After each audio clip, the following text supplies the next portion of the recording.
When Emma and I got engaged, everyone said we were the perfect couple. We'd been together for 5 years, knew each other's families, and had already built a life that seemed steady and predictable. I believed our love was solid, built on trust and shared dreams. But on the night before our wedding, everything I thought I knew shattered in seconds.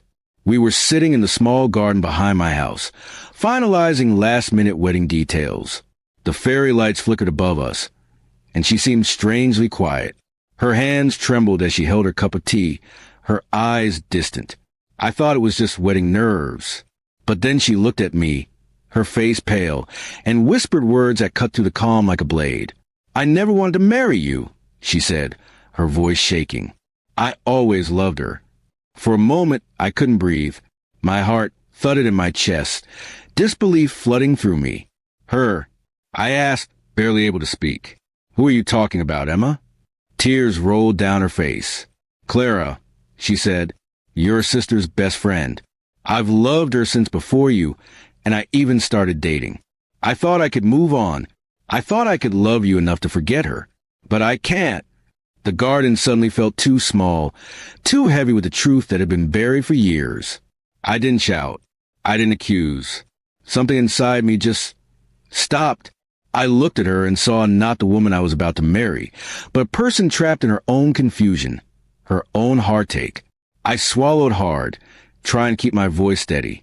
"Then go," I said quietly. "You're free, Emma. Go live your life." She stared at me, stunned. "You're not angry?" she asked, her tears falling faster. I gave a sad smile. "Anger won't fix this. You deserve to be with whoever makes you feel alive. And I deserve someone who truly wants me." I stood up, feeling the weight lift off my chest, even though it hurt deeply. Emma tried to explain, to apologize, but I couldn't stay there anymore. I walked inside, leaving her sitting alone under the dim lights, crying into her hands. The next morning, instead of heading to our wedding venue, I packed away the suit that was supposed to start a new chapter of my life. Her family called, confused and panicked. I didn't tell them the truth. I only said, "The wedding's off. She needs time." I refused to ruin her reputation. Whatever had happened, she didn't deserve public shame. I loved her once, and that was enough to protect her dignity. Weeks passed before I heard from her again. She sent me a long message. How she told Clara everything, how Clara didn't turn her feelings, and how she now felt completely lost. Reading her words, I felt both pain and peace. I had already mourned the relationship. Now all I could feel was pity and closure. I didn't reply immediately. I waited, thinking about what to say. Finally, I wrote back, "Emma, I hope you find peace. You were brave for telling me the truth. Don't look back with regret. Just live honestly from now on." I sent it, and that was the last message we ever exchanged. Months later, I met someone new, Sophie. She was calm, kind, and honest from the start. We took things slow, with no pretense and no secrets. I told her about Emma one night, about how I'd almost married someone who loved someone else. She just nodded and said, "Sometimes love isn't about holding on. It's about letting go before it destroys you." Those words stayed with me. I realized letting Emma go wasn't weakness. It was the first step toward healing. I stopped wondering what went wrong and started appreciating what could still go right in my life.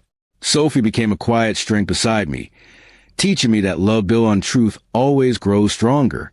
One evening, about a year later, I ran into Emma by chance at a cafe. She looked different, peaceful, lighter. We exchanged polite smiles. No bitterness, no regret. Just two people who had once stood at the edge of a life that wasn't meant to be. She said softly, "You were right. I needed to find my truth." I nodded, smiling faintly. "And I needed to let you go to find mine." We parted ways. No dramatic goodbye, just a silent understanding that everything had unfolded exactly as it should. The pain that once felt unbearable now seemed like a necessary wound, one that taught both of us what real love meant. And as I walked away that day, I realized something. Sometimes setting someone free isn't about losing them. It's about finding yourself again in the quiet that follows.